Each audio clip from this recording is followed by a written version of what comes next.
everybody. Welcome in. Time to smash it up on a Monday night here. A dreary evening in Tallahassee, and all of the gremlins conspired in my computer machine to delay the proceedings tonight by a few minutes. I apologize, everybody, but welcome in. He's Ira Schafel, managing editor of Warchant.com. My name is Tom Lang, and we are smashing it up on the Monday Smash, presented by State Farm agent Russ Forrest. Ira, your patience is appreciated. Sorry, man. That was some fun green room time there. It's usually on my end, so I appreciate you usually being patient with me. So I certainly can do it one time. We are rolling with it. According to my screen, I'm backwards. The words Shea Stadium look like they're Russian because they're mirrored and inverted, but we're going to roll with it and talk about the scrimmage tonight. It's going to be an excellent Monday Smash. Your questions are welcome, as always, here on the Monday Smash. We have, again, designs on executing a great conversation as it pertains to something that Ira took in Saturday morning / early afternoon, and that is Florida State's second scrimmage of spring camp. Ira, this has been a fun day for me because during the Jeff Cameron show today on Warchant TV from 1 to 4, I just peppered Jeff with questions, and I got one man's take on the scrimmage, but I'm looking forward to getting your take tonight in this journey of mining for information on what was a day where Florida State's offense was hampered by unavailability at several key positions, but you got to see upwards of 100 or 100 more plays on Saturday. How did you enjoy the catwalk?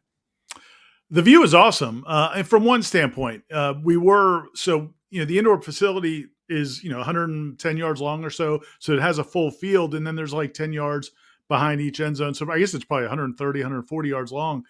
We were like up against one wall up at the top. So like we're watching from behind, and for virtually the entire scrimmage, they were going the other way because there's some construction going on the side we were on. So they were pretty much always going the other way. The only downside to it was hard to see depth perception on the defense. So it was a little tough to see like were the linebackers creeping up, were they dropping back? It's just as they got further away, it was real hard to tell depth from that standpoint. But from watching the plays develop, I mean, and everybody else who's ever watched from behind, you really see how the plays develop, how the blocking, where the holes are, where the cuts should be made. And things like that. So that was real helpful. It was a great view. I thought it was awesome. Again, the only downside, a little bit, I didn't get a great feel for always, depths of linebacker safeties, that kind of stuff. But other than that, it was great. Actually, I think that's one of the low-key best seats to get in a football game, especially at Doe Campbell and Champions Club, because you have the giant jumbotron behind the action, so you get the normal view.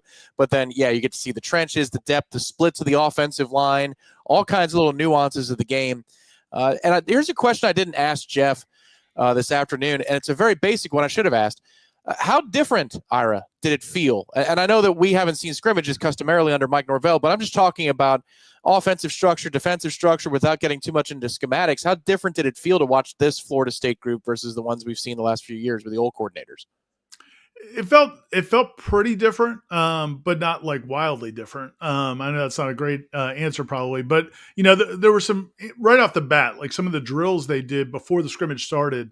What was closest to us was the defensive line, and you're watching Terrence Knighton. Some of the drills he does early in a practice were pretty different from what Odell would do. But then Odell was also there, which was kind of odd. I almost wrote about this, but I decided not to because it was kind of, I think the sweet spot for that. First of all, it's awesome that Odell's still out there and that he still wants to help coach and that, you have that access to him. Because he's got so much knowledge and expertise. Plus, a lot of the players love him. I think the sweet spot they need to get to, though, is like Terrence Knighton doing the coaching, and then maybe Odell pulling guys aside and talking to guys individually. Odell, I think, sometimes had a hard time if he sees something, he's yelling about it. And that's, and again, that's fine. But I do feel like that's going to be a challenge a little bit. It just reminded me of, when you coach Little League and you have a parent on the side kind of yelling at a player, it's like, no, man, they need to hear one voice. So I think that's something that probably needs to be ironed out. But their drills were a little bit different. It was neat to watch. I knew Gus Malzahn was going to be the offense. It's going to be his offense. So Norvell would be able to float around, which he did. I didn't really think about the fact ahead of time that Tony White has that same option, and Gus for the most part is going to stay with the quarterbacks, running backs, the kind of the heart of the offense. He's not going to go over and spend a whole lot of time with the receivers. But Tony White literally can float to the D line. He can float to the linebackers. He can float to the DBs. And so that was pretty cool to see. And I think that's going to be good for this defense. But as far as the pace of the practice, nothing like dramatically different. Again, like and I know you and Jeff talked about it. They didn't go super fast tempo. I think probably because they were light at some positions. But I thought, the other thing that I thought was interesting was watching the players during break, my 3-2-1 piece on the site was I felt like there was a concerted. Oh, we might have lost Ira for an extended. Oh, there we go. We got him. He's back. You were saying there was a concerted effort or a concerted focus on, and that's where we lost you. Effort for the players who were not on the field, like or during a break, for players to be together. I felt like a lot.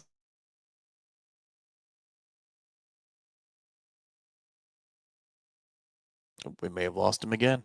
As we're hoping to connect back with Ira, I do need to thank Z-Chan, DMD. Z-Chan, very much appreciate your contribution where you say, Ira, can we get you to go out and try to throw a few pitches? Maybe you and Tom.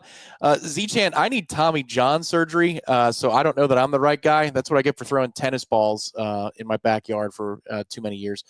Y'all should be able to do better than the rest of them, except for Jamie Arnold, of course. Yes, it was the inverted week for Florida State pitching last week at Dick Hauser Stadium, where Jamie Arnold was one that showed up, and the rest of the pitching staff did not. Joey Vellini's been outstanding all season long, not so much on Saturday. But I see Ira now. We're getting back to a smooth feed here. But Z-Chan, we very, very much appreciate your contribution. And Ira, what would your best pitch be right now? Is it a slider? Is it a forkball? What you got? How does a changeup work if you don't have a fastball? Because I think that's where I'd be. Z-Chan, you don't want me out there. I don't know for sure if they got any solutions over there, but you do not want me out there. Appreciate the donation though. Well, I think we wouldn't walk people as much though. It would just, the ball would be in play. They'd be doing the Bugs Bunny. They'd be around in the bags. But we might be able to keep the ball in play a little bit more often. Where we lost you, Ira, was in that discussion about the defense still. And if you go ahead and expand it. I was just saying that one thing I noticed, the players, when they weren't like, when there was a break or something like that, I thought it was interesting. The players would really congregate. During like the halftime period, the whole defense was together. During other breaks, it seemed like the players were together. They were close. It didn't seem like guys had the option to kind of roll around or walk around or go sit up by themselves or stand by themselves. It felt like there was a much more togetherness in the intermissions or breaks. And that's a subtle thing.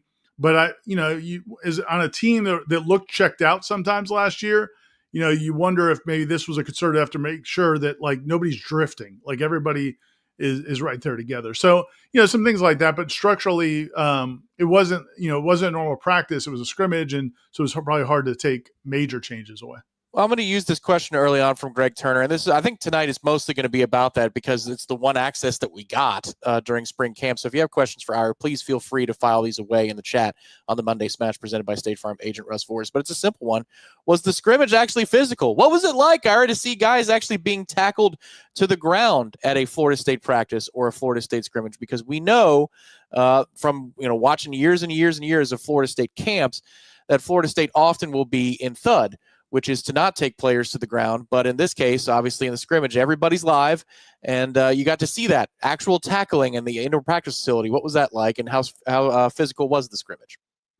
Yeah, they were definitely tackling guys to the ground, and there were a couple times where it was like, eesh. Like there was one time where a tight end or receiver, I think it was a walk. We're working with Ira again to get his feedback. He was speaking of a tight end or a receiver in terms of some physicality to the ground. I can say, as we're waiting for Ira's connection to catch back up, that I have heard word from those who were around Florida State practice leading up to the scrimmages and away from specifically the scrimmages, that there has been more physicality. So, Greg, to your point, was it actually physical? What I can tell you is that practice itself has also been a little bit more physical. I don't want to get into specifics of how often because I can't speak to the exact specifics about all 8 non-scrimmages, or I don't know if it's 7 or 8 non-scrimmages to this point in terms of practice. But I know there's been more tackling to the ground in actual practice away from scrimmages, which is a departure from where Florida State was, in previous seasons and previous camps. So, Ira, you were saying a receiver, a tight end went down to the ground, and you guys were wincing a little bit about that particular play in terms of the physicality. Well, and if that happens again, Tom, I'm gonna relog back in. So you may need to run the ad or something for a second if it happens again. But I think there was a play where a tight end was being held up, and it wasn't like one of the top tight ends. I think it was a walk on, but he was being held up by like a linebacker, and then a DB came in and just popped him.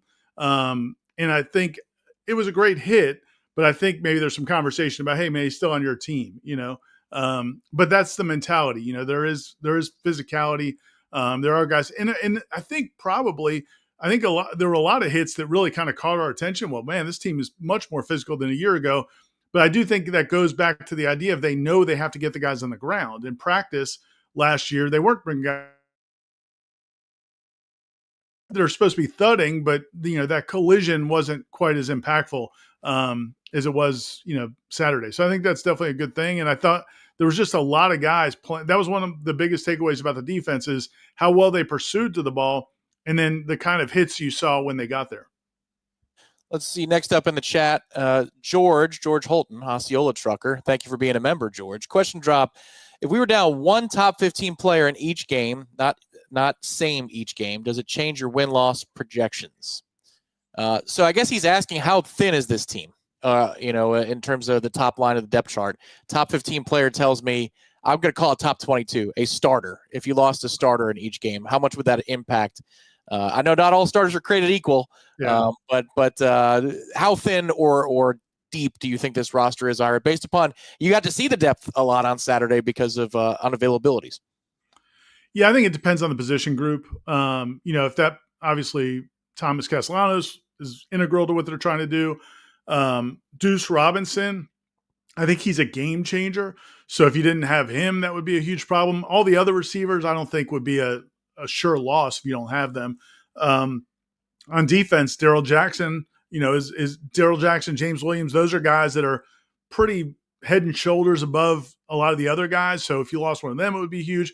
But maybe another guy wouldn't be that big of a deal. Like the drop off for some players is not that big, but other players is. Linebacker, I think you got a lot of depth. I think you'd be okay there. Secondary, you're already seeing it down several starters because of guys or a couple starters anyway, because guys that have been banged up. So I think there's a couple of positions where it could be drastic, but a few others, I don't think there's a huge drop off.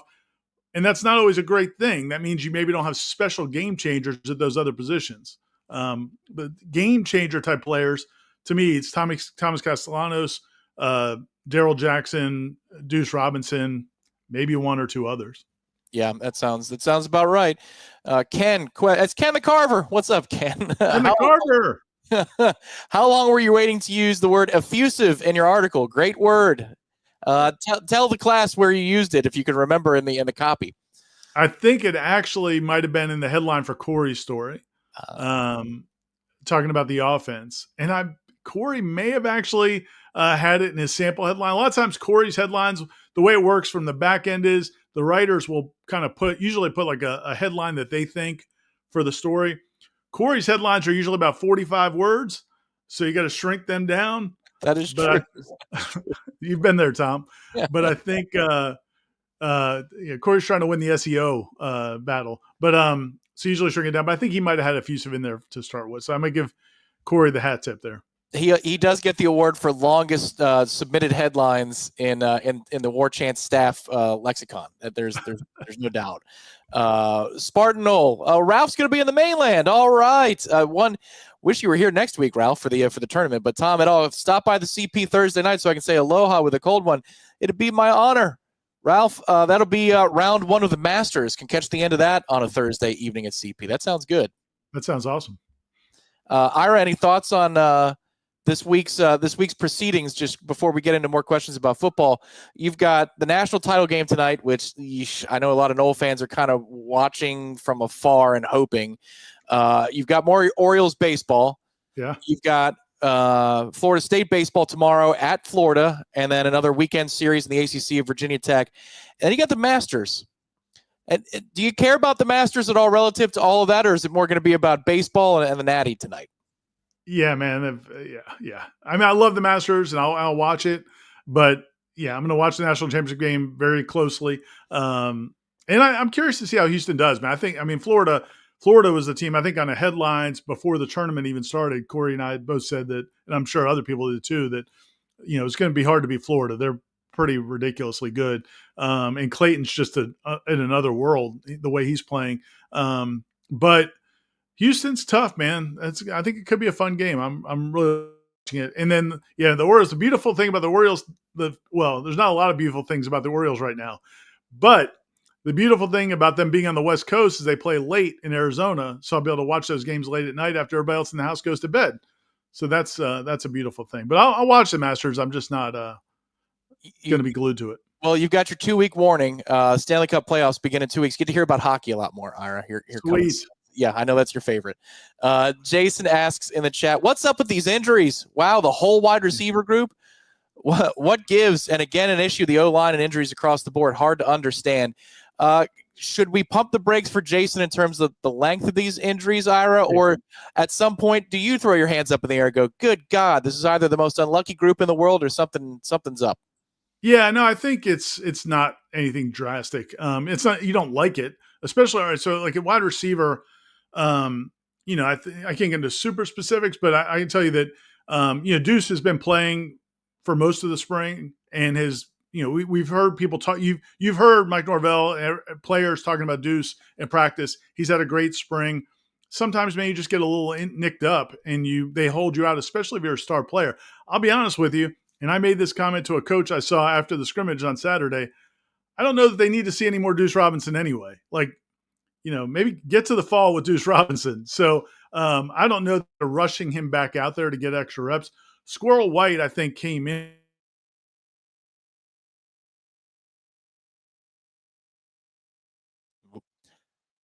That may be the cue. All right, so here's what we're going to do, everybody. We're going to take a quick break, and we're going to present you a message from our sponsor of tonight's program, Russ Forhis, for 15 seconds. Ira's going to reboot the machine, and then also we're going to give you a little word about Warchant Premier, available right now on Warchant TV. We'll be back in just over a minute and a half.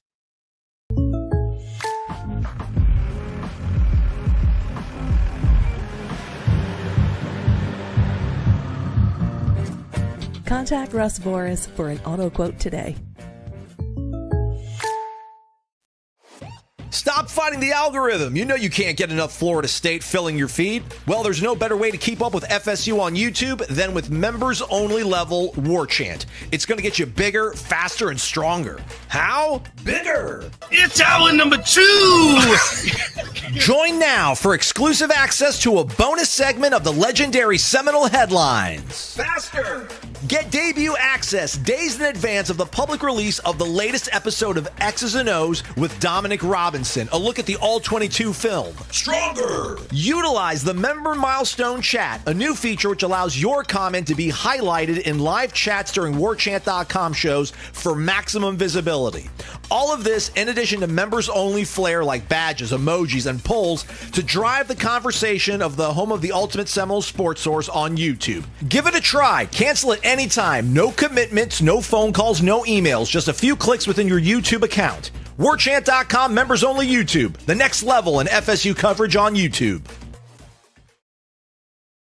Once again, Warchant TV is always free, but if you do want those extra perks, like advanced notice on some of those videos, we've released some other videos early on Warchant TV, and that would include like the tour of Doak Campbell Stadium, some other footage like practice footage would be available early to members in addition to the exclusive videos. Those are all going to be available to Warchant Premier members. It's under the screen, probably underneath my left shoulder on the screen. It says join. You're most welcome to do that. Again, Warchant TV is always going to be free for all the content we provide you guys, but if you want those extra perks, that's how you do it. And if you're a member of Warchant.com and you want to update and upgrade right now to Warchant Gold, Here is what is available to you. We thank you, first of all, for your subscription to warchant.com. But if you want to upgrade, you get an ad-free experience, a $20 gift code to Garnet and Gold, which is pretty awesome, and 15% off all Garnet and Gold purchases. These are all available to you if you sign up for Warchant Gold if you're already a warchant.com subscriber. Or if you want to sign up now,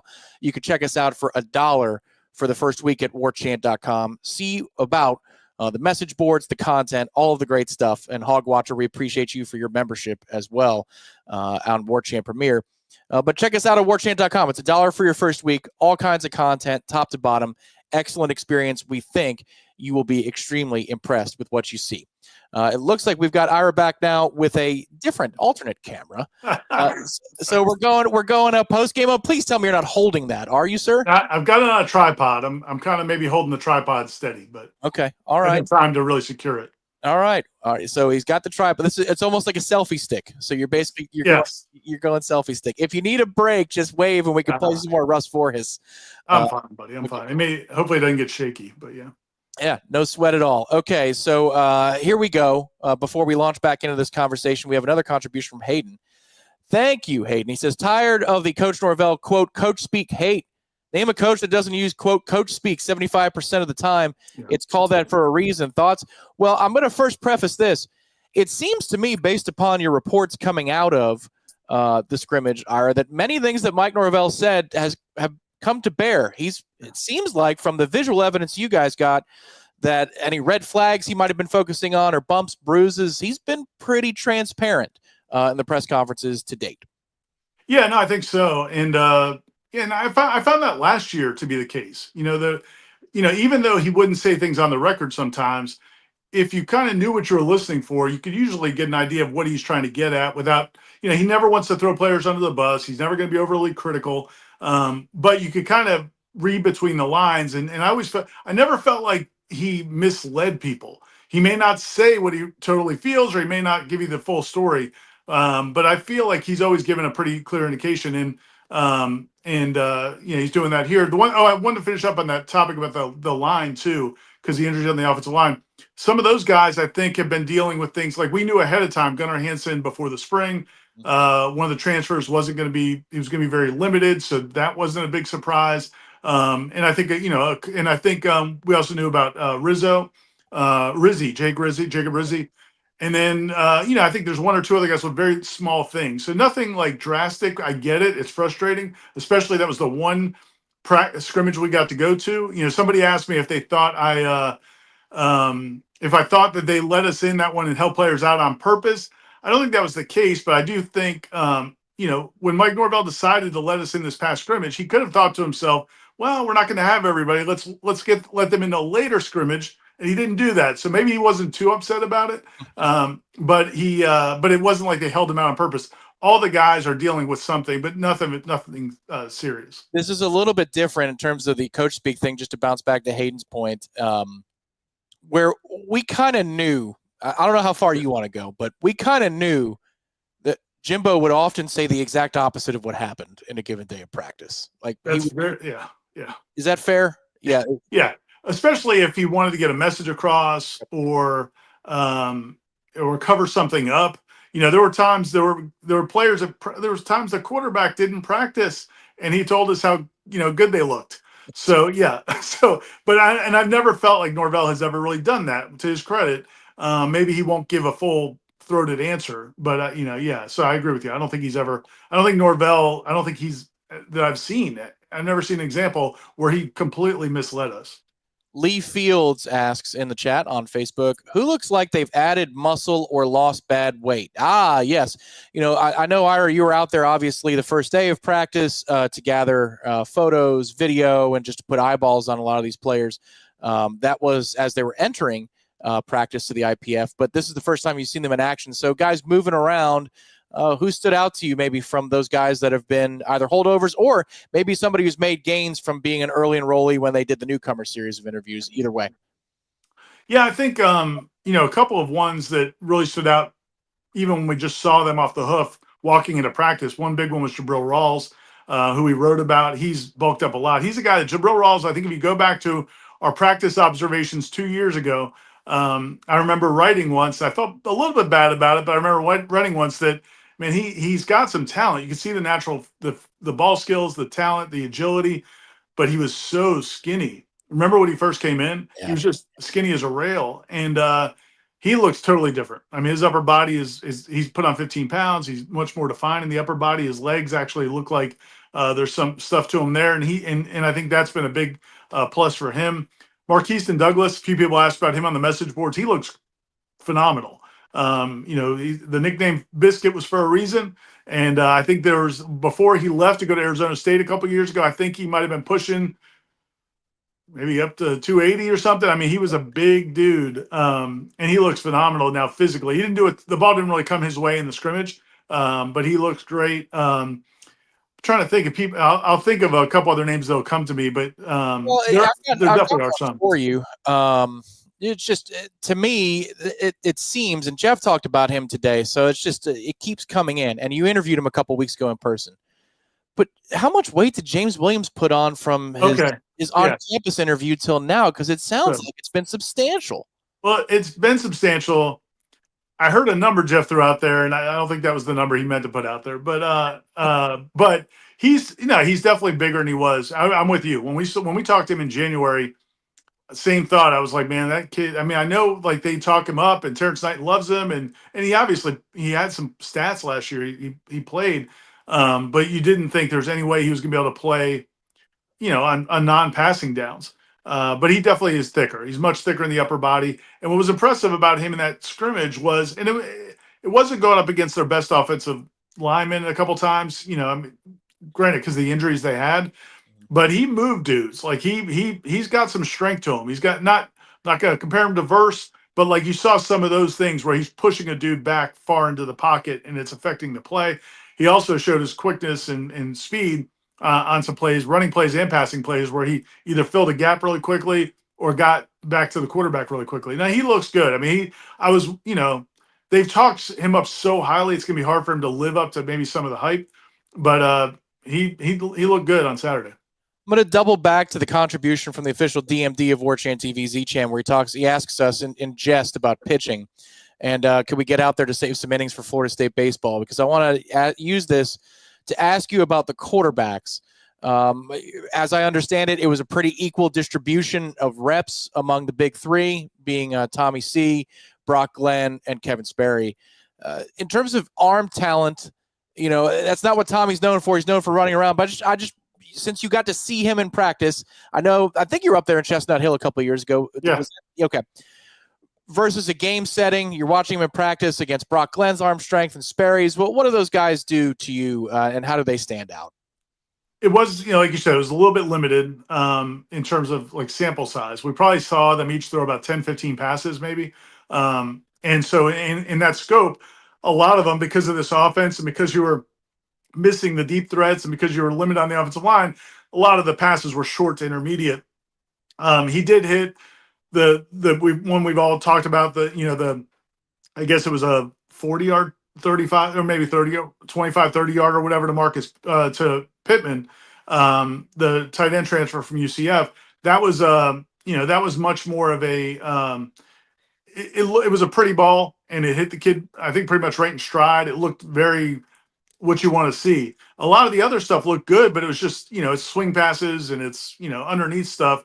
There's, he's got zip on the ball without question. The ball placement, I wrote about this in my 3-2-1.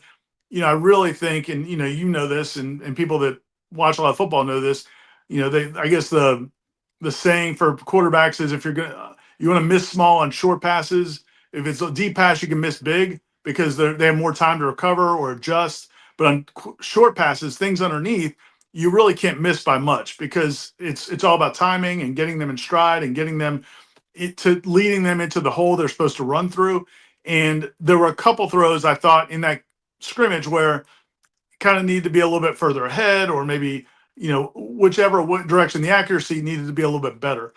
So it wasn't great. It wasn't like off the charts great. It wasn't bad though by any stretch. And the one deep ball he had intercepted, again, I don't know how much to blame him for that. It was 3rd and 11. He's kind of rolling to his left a little bit. He's definitely not stepping up into the pocket or rolling to his right. He's kind of backing up to his left a little bit.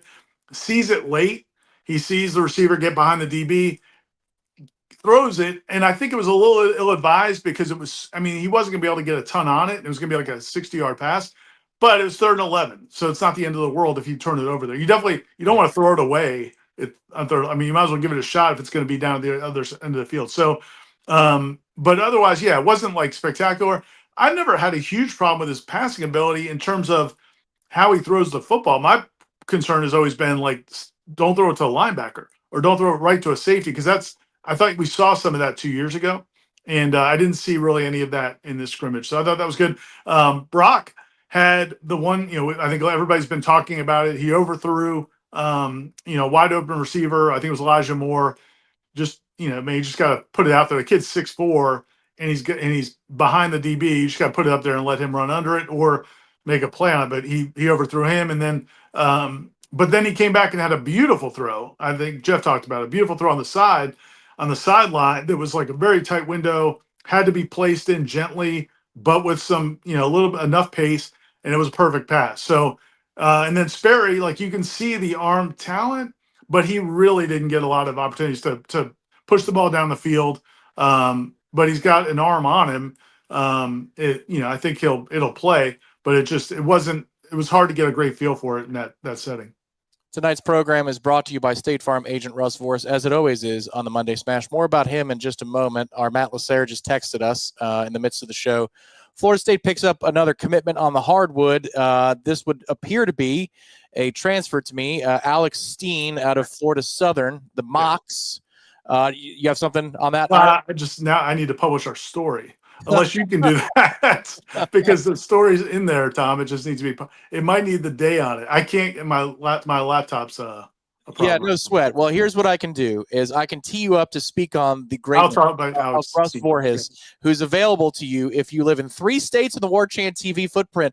Ira is happy to tell you about which 3 states he's available in and some other finer details as we play editorial team on the fly here.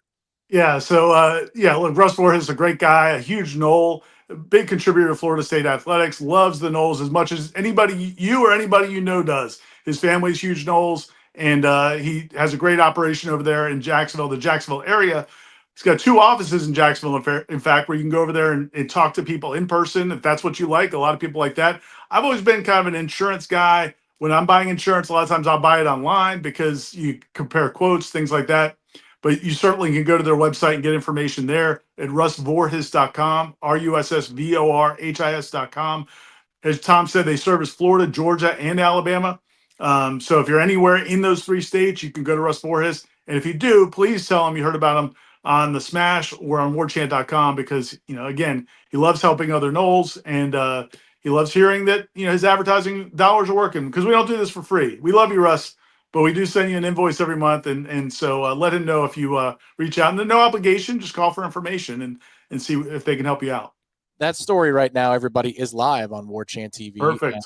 Florida State lands another commitment from a player who, at a lower classification, averaged just under 18 points and over 10 rebounds a game in 6'8", Alex Steen. And hopefully Tom's listening to this, or Matt or Ben, you guys can share it on social media for us, get on the board, all the other things that normally Tom or I would do. But he's an interesting player, man. He's a guy, I'll give Matt Lacer a lot of credit. When he went in the portal, he did play Division II, Florida Southern, 2 monster seasons, really. 18 points, 10 rebounds or so, basically every year, 16, 17, 18 points, 10 rebounds, and 6'9", 225 pounds, big, strong kid, and looks pretty athletic if you watch his film. But when he went in the portal, Matt was like, "You think Luke would want him?" And I was like, "Yeah, he might. That's a good question." And then we started hearing in the last day or two that they were definitely looking like the landing spot for Alex Steen. And he's a Panama City kid, and apparently just was not really recruited heavily out of high school. He did have a couple Division I offers, but nothing in the state of Florida. He wanted to stay in the state of Florida. Now, after really showing what he could do at a Division II school the last few years, he's stepped up. And I think that's the one cool thing we've seen, in the transfer portal era, is a lot of times those guys translate. There used to be a perception that a great FCS player, a great Division II player maybe couldn't step up. When you watch these teams in the NCAA tournament, there's a lot of dudes that started their careers at FCS or Division II schools. So I think Alex Steen is a really nice pickup for them. if we can land the plane in the next 20 minutes on this edition of the Monday Smash, we'll be able to land any plane at any time for the Monday Smash. I'm sure everything else is fine. What could happen? Maybe our 401ks are in trouble. What else? Maybe something crazy like that. Yeah. Jammin' Two Shirts says, any difference with the way JP is coaching since the move? I know it's a scrimmage, so it's not quite the same as breaking out into different stations, Ira, but JP does man a different level of the defense now, one that's critical to Florida State's success if Tony White wants to run the front that he wants to run. Yeah, and real quick, so is the view like terrible, like me moving it around? Like it feels like I'm moving it some. So all right, it's subtle. It's subtle. Hopefully it's not too bad. It's driving me crazy. But he's it's hard to tell in the scrimmage because they really do. The position coaches are off the field.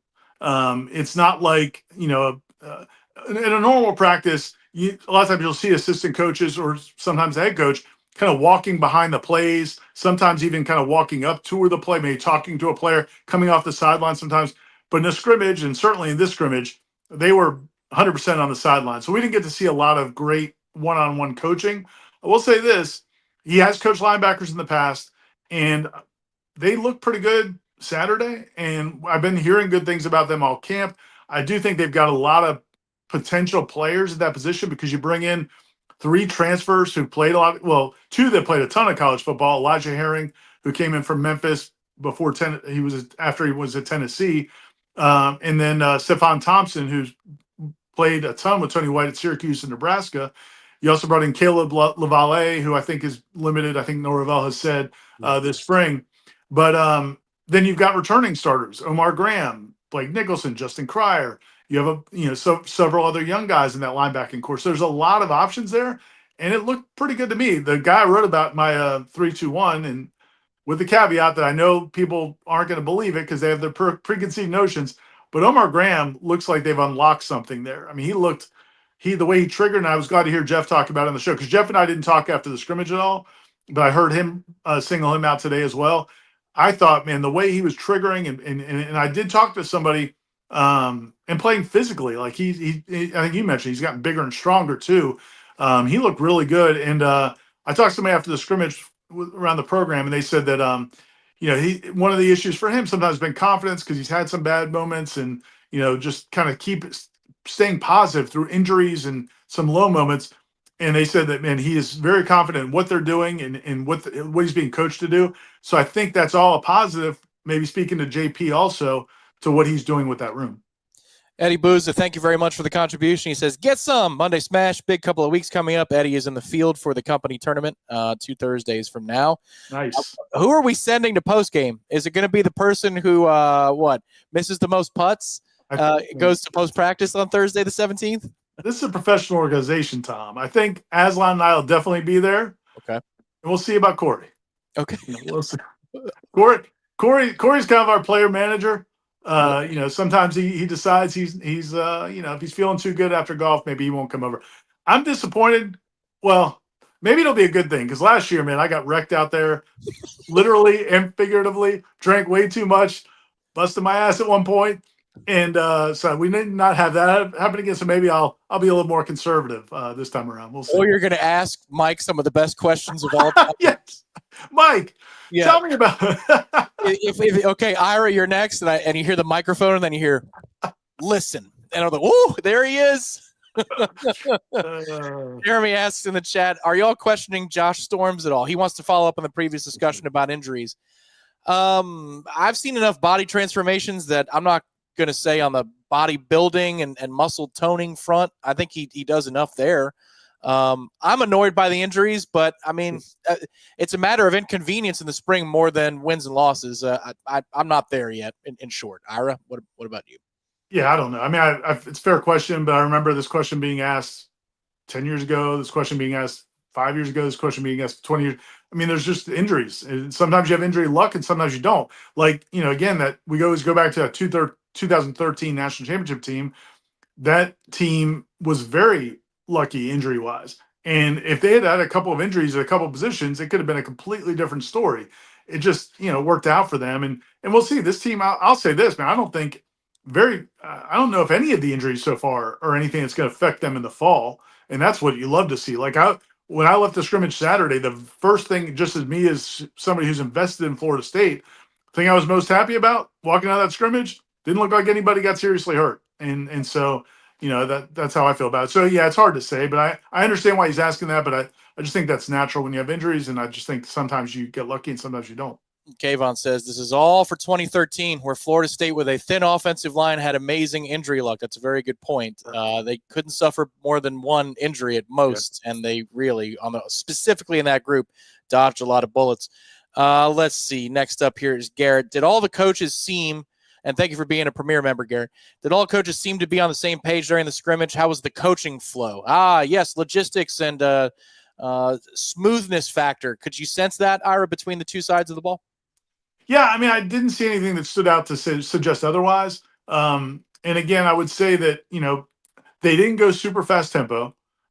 So that takes away a little bit of the variable there where you might have substitution issues on defense or, packages or things like that. So we didn't get to see a lot of that. And then, like I said, during the plays, really most of the time, both staffs were on the sideline. So it was hard from where we were to see much interaction. Now, if it had been like where we used to stand at practice, where we were on the sidelines, we wouldn't have had as good a view of the plays, or a lot of times it was hard to even tell what was happening on the sideline. But you hear all that interaction stuff. So that was a trade-off. We didn't get a great feel for that. Let me unmute myself. Jana asks, what's your feeling on Malzahn's end game? Looking for another head coaching job or retire as an offensive coordinator? I'll lead here because I talk tough in the boards about this particular topic. He doesn't strike me as a guy right now who is at peace with the slowing down into the simplification of the role of just being an offensive coordinator. He's still wound very tight in some of the interactions I'm seeing, some of the press conferences. This looks like a guy who still has the chutzpah left in him to be a head coach somewhere else. And look, if this is a successful experiment in coordinator 2.0 of Mike Norvell's career here at Florida State, somebody's going to come calling for Gus Malzahn to steady a ship somewhere else. I think he's going to be hard-pressed to say no. So, long answer, shortened, Jana. I think he's looking for their head coaching job if this is a successful venture at Florida State. What do you think, Ira? Yeah, I mean, I think I'd agree with that. He does not seem like he came here to retire. And that's, listen, man, that's one of the things you always have to navigate in these things. I mean, there have been coaches Florida State's hired in the past, assistant coaches particularly. I don't want to speak ill of the dead. I believe Mark McHale's dead. But, there was a feeling from people around the program after he got hired that he kind of saw this as his last stop. And, was not going to grind on the recruiting trail, was not going to grind in certain areas. And, so I think, and he's not the only one, just the first one that came to mind. There's been a couple others as well. When you hire a coach in, their later years, sometimes you wonder, okay, are they really in it or are they just cashing checks? He's not. He's clearly not cashing checks. I mean, if this is what he's going to be, just to be the offensive coordinator, great. That's awesome. Hopefully it works. But I agree with you, Tom. I think if I think he's been in that chair, and I think if this is successful and he gets opportunities, it wouldn't shock me if he left for a head coaching job. Noles from my life says, who has the biggest ego/confidence factor on the staff? So I'm going to add the word charisma there. Because coaches are different, and you know this better than just about anybody, Ira, when it comes to they could be a different person at the podium than they are when you're off camera and you're getting background information and you're just shooting the breeze during a luncheon setting or something else where you're just speaking off the record. So in your experience here with this staff, maybe of the newcomers, who has given you the sense that they have that presence the most so far? Tony White's personality is off the charts, and I think this. You talked to him too, and I'm sure people, when you watch the videos, you get a feel for it. But then we've also talked to him some off camera, and yeah, man, his personality is. There's a reason he's always talked about as a potential head coach. We're going to talk about that real quick. So sometimes, a guy like Mickey Andrews that everybody thought should be a head coach, should have gotten opportunities to be a head coach. The one thing you always wondered is, how would Mickey handle the press conferences? How would Mickey handle talking to the boosters? All those types of. There's a lot beyond just knowing the sport and motivating players to being a head coach. And sometimes if you don't have those things, it stands out. Tony White is so positively strong in those categories that I think that's going to elevate him probably pretty quickly to get some of those opportunities. His personality is huge, and what I like about him, just talking to him a little bit, and I think I alluded to it a little bit in my 3-2-1 piece today.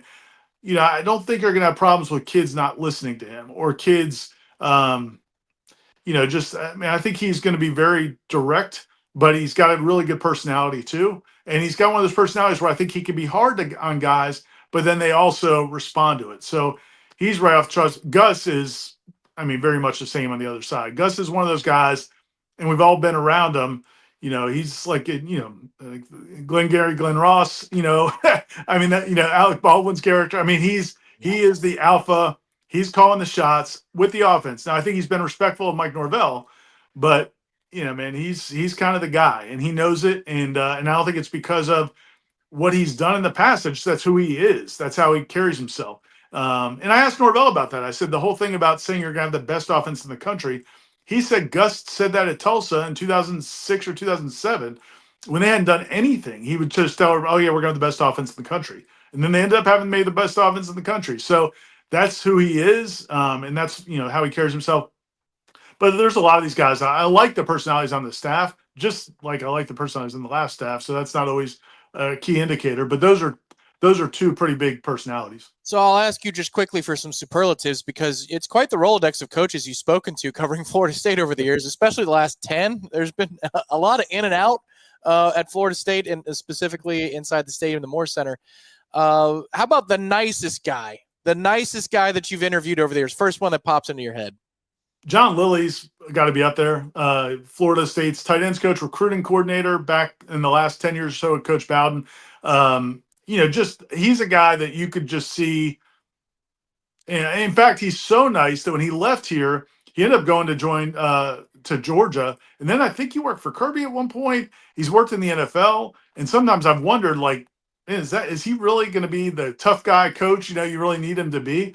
But because he's just a super, super nice person and mild-mannered, but was really good at his job too. That's why he's gotten several NFL jobs as well. So he'd probably be off the rip. But a lot of them are personable. Yeah. But like you said, it's kind of a fine line. Are you being nice? Are you friendly because it's good for you, or are you just genuinely I just think John Lilly was just always just a friendly person. I feel like Tim Brewster was a little bit transactional in the niceness. A little bit, Tom. I'd say a lot of it. Yeah, Charles Kelly strikes me as one of the nicer guys. Charles Kelly's a really nice guy. Yeah. Yeah. All right. Last one on these superlatives. I'm interested in this because it's a little history lesson too. But guy you needed to buckle a chin strap for if you're going to interview in a one-on-one setting. Who did you have to be like, okay, I got to talk to this guy? Who was it? Man, that's and real quick, let me touch on Kevin Steele real quick, because I want to. I think he's an interesting nuance between all of those. Real quick, Kevin Steele, who was the linebackers coach, assistant head coach, associate head coach under Bowden before Jimbo came in, was very much also like that alpha kind of guy. Also a guy that his players loved him. Ernie Sims, AJ Nichols, those guys that played for Kevin Steele when he was the linebackers coach, loved him, believed in him. But I also thought sometimes, he wanted to be a head coach again. He had been the head coach of Baylor. I just felt like that became a weird dynamic, and it wasn't always very positive for that team. Whereas I think Gus so far has, navigated that really well. While he might want to be a head coach, I don't think he's been a problem at all by any stretch. As far as the most, this is going to shock people because he's so beloved. But Odell, man, especially back in the day, I wrote something, and I've probably talked about it before. Back in I don't know if it was 2005, 6, somewhere in there was a year where they were a little bit thin on a defensive tackle, and Broderick Bunkley was in question whether he was going to be eligible. And they were really expecting Broderick Bunkley to be a huge part of the defensive line.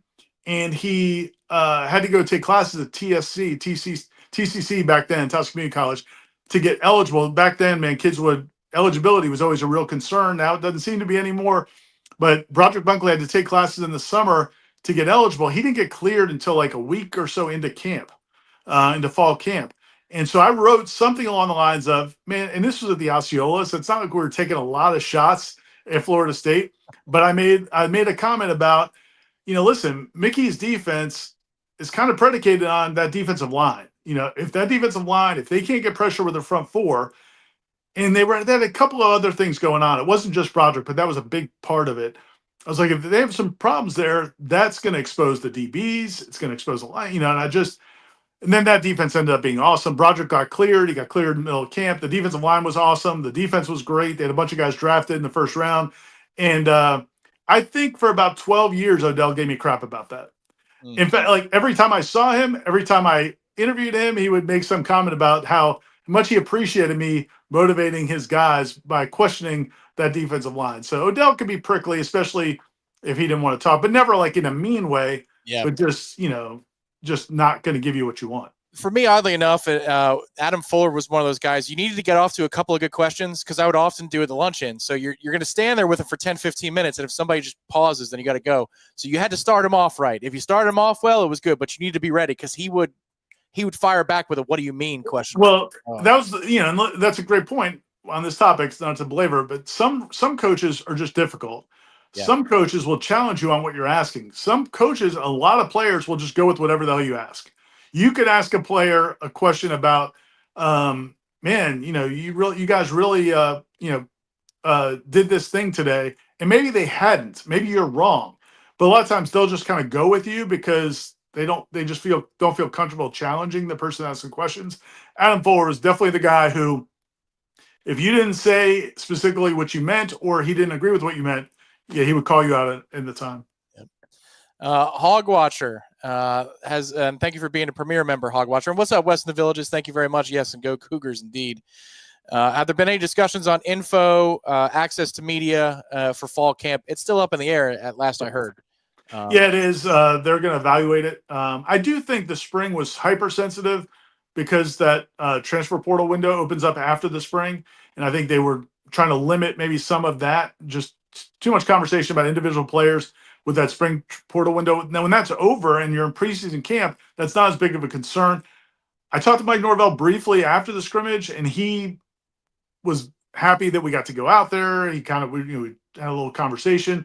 There's no animosity there. And I think, maybe it'll work out. Maybe we'll get a few practices. And listen, man, we don't need to be out there all the time. It would be nice to see him once or twice, though, or 3 times, just to have a good idea of what we're writing about. Yep, I agree.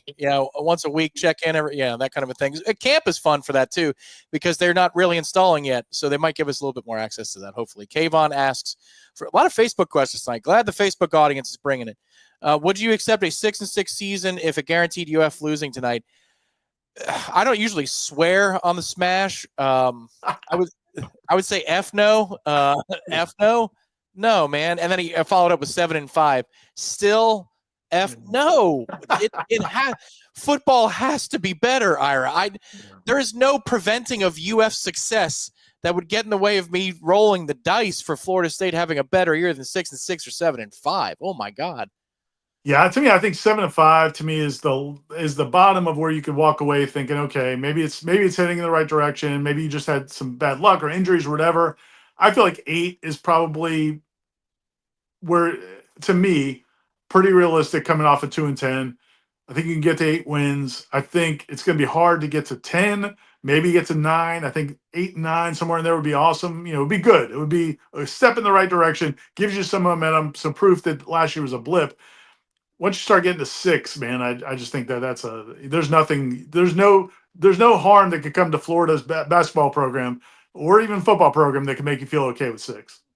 Here's a question from Carol that I don't know that it violates the spirit of the access. If it does, then we don't have to answer it, Ira, but I'm interested in this one. How many times did they go on 4th down during the scrimmage with successful outcomes? Wonder if Gus's 4th down territory and philosophy of going for it is similar to Norvell's. Now, Jeff mentioned one earlier today, situation on a 4th and 1. He thinks it wouldn't have been a 4th down if they reviewed the play, but they spotted a 4th and 1, and Jake Weinberg came out and tried a long field goal and made it. His hypothesis was Mike wanted to see the kid's leg in a situation like that. Did you spot anything 4th down wise that indicated anything about what might be coming in the fall?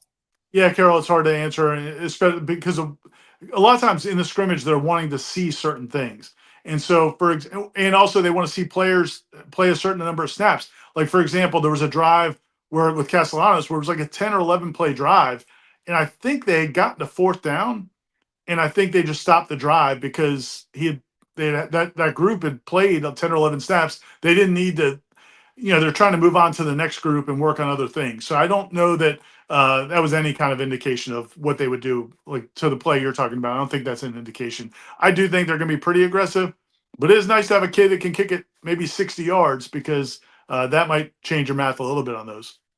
So as we're rounding out tonight's program, Ira, I do want to ask, you've had a couple of days to process what you saw at the scrimmage. Did you feel differently Saturday afternoon recording the wrap than you do now about the scrimmage, about anything? Or do you think that by the time that you recorded it with Corey outside of Moore, that you had it kind of figured on how you thought the scrimmage went and what it says about the team?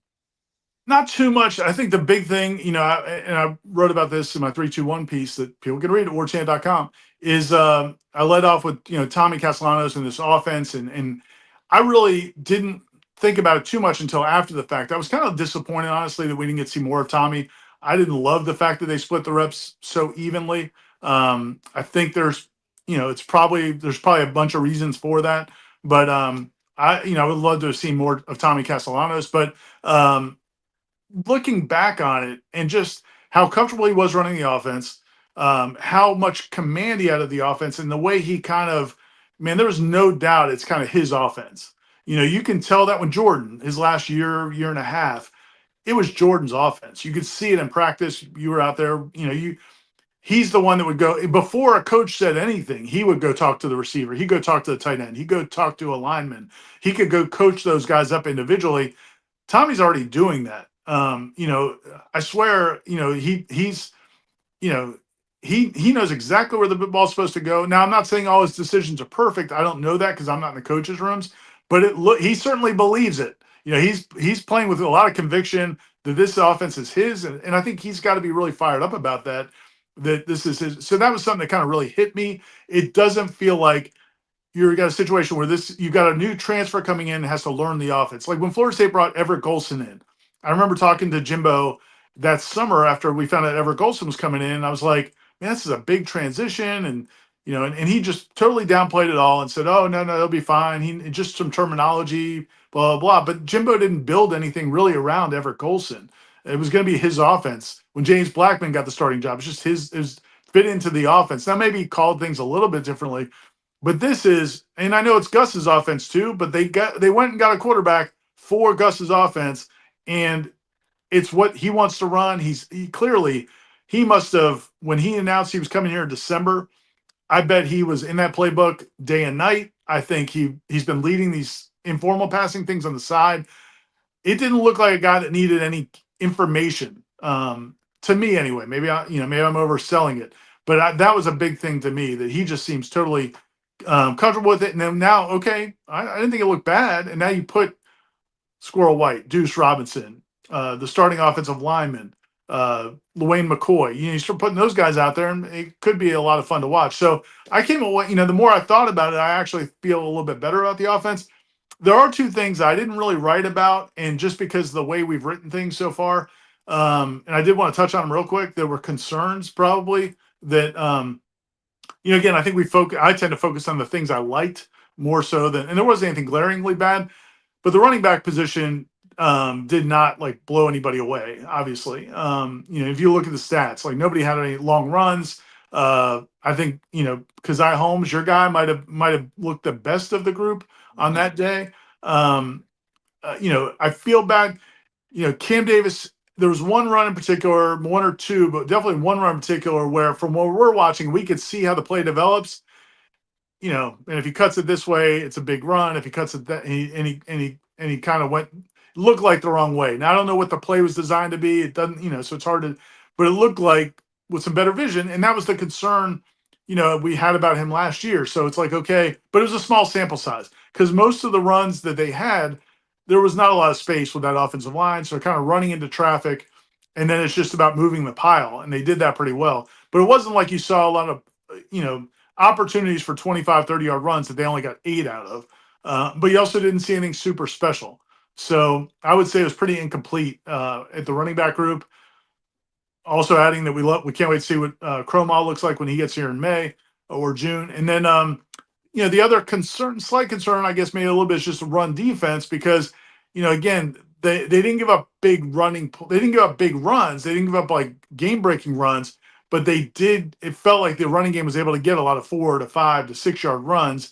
And, you don't love to see that, especially with an offensive line that's a little banged up. So those would be my two areas that I walked away, not blown away by the running backs by any stretch. Didn't see anything special there.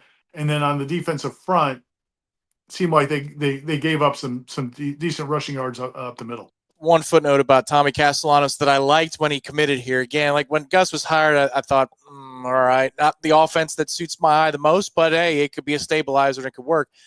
You bring in a quarterback who runs it. I just, the one thing I loved about that, Ira, was we had to figure out about the quitting on the team thing, which was an interesting story in its own right. But he was leaving a pocket passer to come run his old system. Like the one trip up a lot of times with quarterbacks is if they've got 1 year left, you worry about, are they trying to prove that they can do something else to pro scouts rather than trying to win games? And it seems like that's not the case at all here. Tommy was a 1,000-yard rusher. It seems like he wants to be a 1,000-yard rusher again, which is what this system will allow him to do if he wants to do it. So that's big news to me. And then secondly, I'll let you touch on both points. But it was not unnoticed that Gus and Mike both spoke about Chroma in such a way when they were asked about him, signing day and Gus's hiring.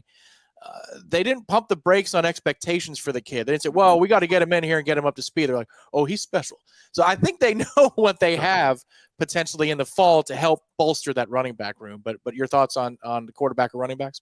Yeah, no, I mean, I'm with you 100% on both. But you go back to Tommy, excuse me. He one of the things I heard from somebody, I've got a friend who's pretty close to that team at Boston College, and he said that not only was Bill O'Brien, not willing to really tap into Tommy's strengths, but he really didn't want it. Like he wanted him to be a pocket passer and sit in the pocket and go through his reads.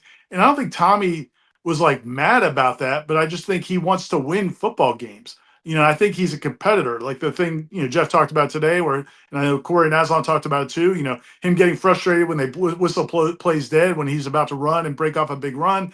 Like, I think he's a very competitive kid, wants to win. And I think he knows the way he can beat people is by using his legs as a big part of it. So yeah, I don't think that'll be a concern. I mean, I think he wants to throw the football if it's the best thing to do, but I think he's perfectly fine running it. And then, as far as the second part was about Chroma. Yeah, man. Listen, somebody said a coach. George Henshaw, Coach Henshaw. A couple of years ago, we were talking about players at a position, and I won't say the position, but we were talking off the record, and I said, what do you think about so and so? What do you think about so and so? And he's like, Ira, at that position, and it wasn't running back actually, but he's like at that position, but there's a few of those skill player positions. If they're special, you'll know they're special. They don't need to know the whole playbook. They don't need to know, every nuance of the system or whatever. Certain positions, if they're special, you'll know they're special.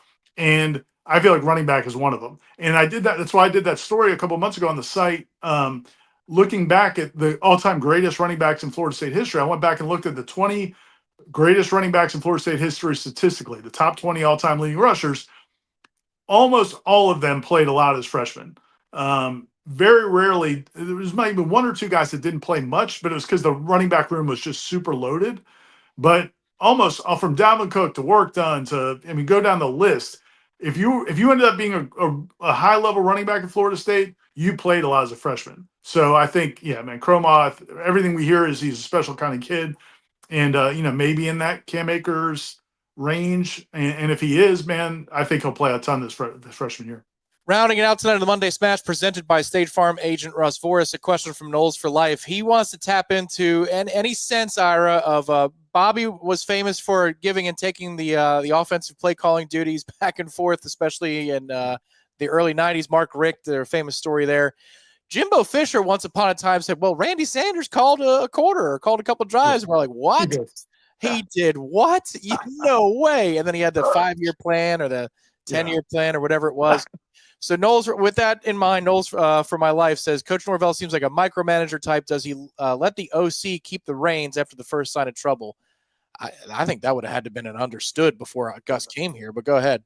Yeah, that's not happening. I do think Mike Norvell, like a lot of coaches, has had a tendency at times to be a micromanager, not from a place where I don't think he thinks his coaches are qualified. I just think he's one of those people that thinks he's so good that he needs to, be hands-on. And I think, listen, man, his offenses, I think part of the reason he wasn't willing to talk about how bad the offense was last year, people got mad about him not maybe accepting how bad they were at times, was I just think he's so confident in his own abilities. I think he figured he was going to figure it out, and he obviously never did. So I think that's probably been challenging for him to relinquish that. But yeah, man, if he gets to a point where he feels like he needs to take back play calling, I don't know how much longer Gus Malzahn would stay here. I mean, I just don't, Gus Malzahn did not come here to, those situations you're talking about. When Daryl Dickey was here under Bobby Bowden, Coach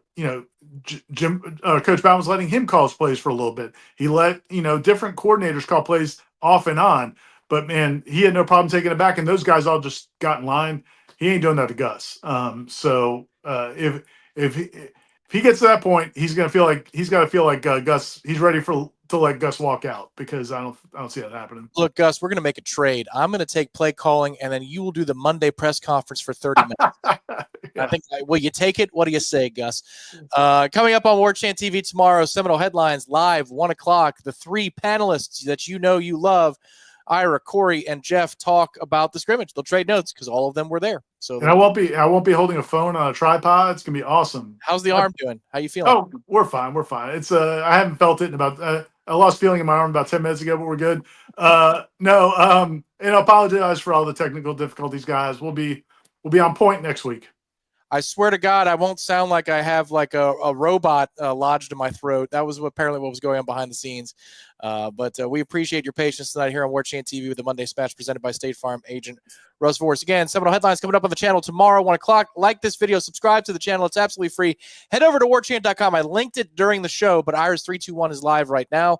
You can also find out more information about Florida State's newest basketball commit. Yeah. For Director Ben Spicer behind the scenes, thank you very much. I want to thank Z-Chan tonight for the donation, as sizable as it is. Thank you very much, Z-Chan. Hayden, thank you for supporting the program as well. Eddie Booza, thank you for your contribution. Everybody who's a Warchant Premier member as well. We will talk to you very, very soon right here on Warchant TV. Stay tuned for the best Florida State spring football coverage there is, and so much more. Good night, everybody, and good night, Ira.